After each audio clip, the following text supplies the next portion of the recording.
In what has become one of the greatest deceptions of our day, radical environmentalism is striving to put America and the world under its destructive control. This so-called Green Dragon is seducing your children in our classrooms and popular culture. Its lust for political power now extends to the highest global levels. And its twisted view of the world elevates nature above the needs of people, of even the poorest and the most helpless. With millions falling prey to its spiritual deception, the time is now to stand and resist. Today's environmental movement is something your parents and grandparents would never recognize. Forget about friendly neighborhood groups, cleaning up highways, planting trees, or recycling aluminum cans, all very sensible things. Around the world, environmentalism has become a radical movement, something we call the Green Dragon. And it is deadly. Deadly to human prosperity, deadly to human life, deadly to human freedom, and deadly to the gospel of Jesus Christ. Make no mistake about it, environmentalism is no longer your friend. It is your enemy. And the battle is not primarily political or material, it is spiritual. Hello, I'm your host, Janet Parshall. The Apostle James wrote, "Resist the devil, and he will flee you." In the face of the Green Dragon, we need a whole generation of dragon slayers. The Resisting the Green Dragon video series will give you the armor you need to rise up, slay the Green Dragon, and promote the true gospel of Jesus Christ. As a former pastor, I'm always on the alert to threats to the Christian faith. And make no mistake about it, environmentalism is exactly that. It is its own religion. Public schools today, our television programs today, movies today, like Avatar and others, are teaching our kids that there is a new gospel that we need to get behind. The environmental movement has actually become what I call the cult of the Green Dragon. And we need to be prepared as Christians to rescue people from that cult. Increasingly, I believe Bible-believing Christians are becoming aware and as a result, more concerned about the underlying philosophy of the radical environmental agenda and how it's pointing people away from God and into humanism.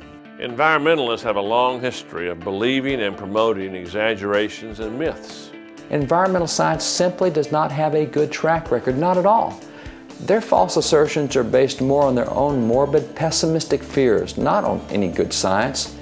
From A to Z, Alar on apples to zero population growth, exaggeration, myths, and outright lies are commonplace in the environmental movement. When we think about science, we think about the truth. Yet in so-called global warming science, we've gotten a lot less than the truth many times.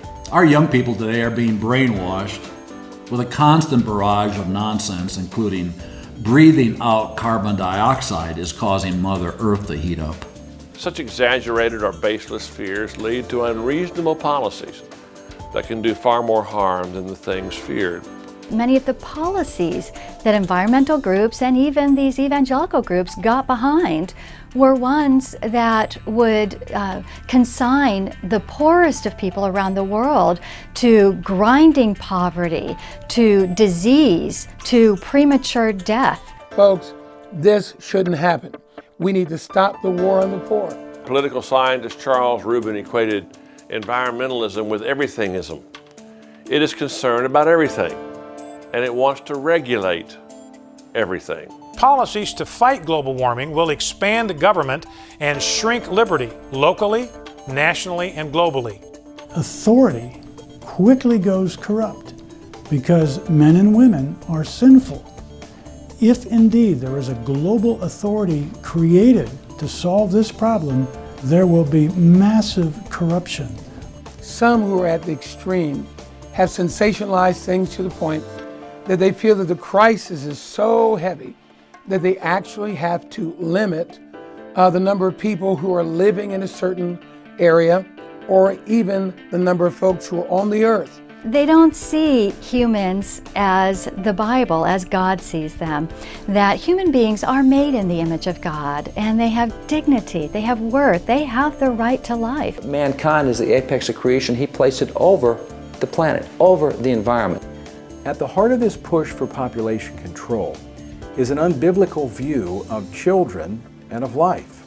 God created human beings, and He created the earth for their habitation.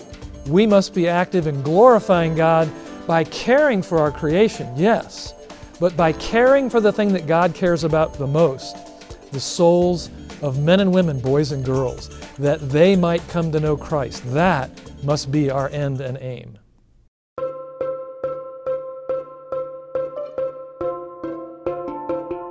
Children are naturally susceptible to deception. Not surprisingly, the Green Dragon targets your children more than any other group. It subjects them to a steady drumbeat of environmental propaganda that contradicts the Christian perspective. The facts are that the vast majority of kids that attend church every week when they're children stop attending church at all when they're adult. We lose them, and we lose them in the battle for ideas. The greening of the student mind begins with environmentalist fear-mongering from the very beginnings of formal education. But in truth, it begins even earlier with movies and television. Avatar was a $3 billion box office success with all of its Oscar-winning 3D artistry. What was the premise? Humans have trashed the Earth, and now they're invading other planets to rape them as well. As Ruth Dothert correctly notes in the New York Times, there's a gospel at work here. But it's not the Christian gospel. Instead, Avatar is director James Cameron's long apologia for pantheism, a faith that equates God with nature and calls humanity into religious communion with the natural world.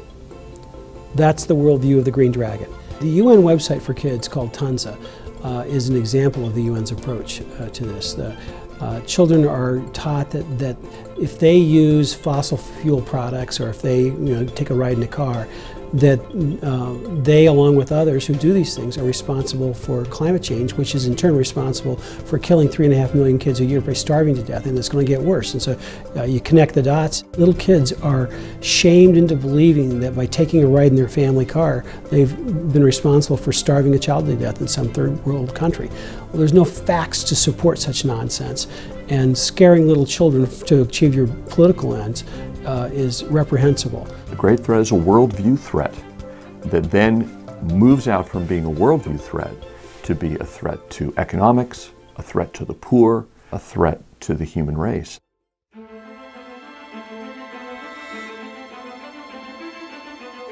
At a United Nations summit on global warming, then French President Jacques Chirac boldly stated that for the first time, humanity is instituting a genuine instrument of global governance, the first component of an authentic global governance. Now, just what did he mean by that? And how was environmentalism being used to advance global governance? Well, the fact is, the policies of environmental leaders have become so far-reaching that in reality they can only be implemented under a global government that would control every aspect of your life. Environmentalism is part of the larger philosophy called post-structuralism. And in post-structuralism, what they say is we divide ourselves into various groups, but not into various nations. We're all part of one globe. And so there's always a global emphasis with environmentalists, as there are with so many others that are part of the post-structural movement. The Green Movement threatens liberty because it wants to use government to control every aspect of our lives. It wants to remake the whole of life, in public and in private, personal life and family life and business life and government life. What the government's saying is we can run your car companies better, we can run your banks better, we can run the stock market better, we can run everything better, including your family. We can make better decisions about your children. The Green Dragon speaks of global problems requiring global solutions, and it uses that word global in two senses.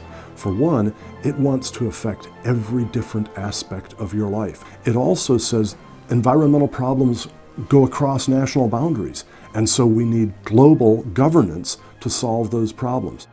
Now, there are some real environmental problems in the world, but not every problem is a crisis, and even the serious problems do not necessarily require centralized political control over people and resources, which is usually counterproductive. We cause lots of problems, but we're a creative species, and we also fix a lot of problems and come up with new solutions. Al Gore, in his book Earth in the Balance, published in 1992, said that preventing global warming should be the new central organizing principle of human civilization. Gore himself, after the passage last summer of the Waxman-Markey cap and trade bill in the House, who told a gathering in London that the bill's passage was a helpful move toward, quote, global governance, unquote. Al Gore understands what he's seeking here. Or think about the European Union President Herman Van Rompuy at the UN General Assembly on November 22 of last year, who said, the climate conference in Copenhagen, which at this point was just 2 weeks away, the climate conference in Copenhagen is another step towards the global management of our planet. Within the environmental movement, we are seeing that lust for power, that lust for controlling others, for dominating others, very much coming to the fore. And again, if you control the economic rules and regulations, you control the economy, therefore you control the behavior of people. As Christians, we must actively trust God and obey His Word. So when it comes to environmental stewardship, we must reject the false worldview, the faulty science, and the counterfeit gospel that threatens to corrupt society and the church. We must exercise wise dominion over the magnificent planet God has entrusted to us. And we must defend freedom, human life, and the poor. This is Janet Parshall, and I want to thank you for your time and for your prayerful consideration on this most important topic. To learn more, visit www.resistingthegreendragon.com and order the complete conference.